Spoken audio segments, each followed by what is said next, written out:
ক্ষমতা আছে। পুলিশ তোদের, মিলিটারি তোদের, সব তোদের। কি বললেন পীরজাদা আব্বাস সিদ্দিকী? ভিডিওটা দেখুন, সাবস্ক্রাইব আর শেয়ার করে আমাদের পাশে থাকুন। কোরআন শেষ হয়ে যাবে, আমার উন্নতি শেষ হবে না। বলুন সে কোরআনের সুনামের পক্ষে না কোরআনের দুর্নামের পক্ষে?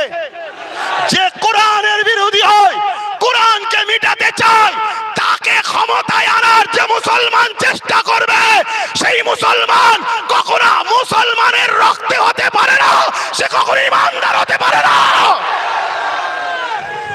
তোদের হাতে পাওয়ার আছে, তোদের হাতে ক্ষমতা আছে, পুলিশ তোদের, মিলিটারি তোদের, দেশের মাথায় তোদের দাদা বসে আছে, সব ক্ষমতা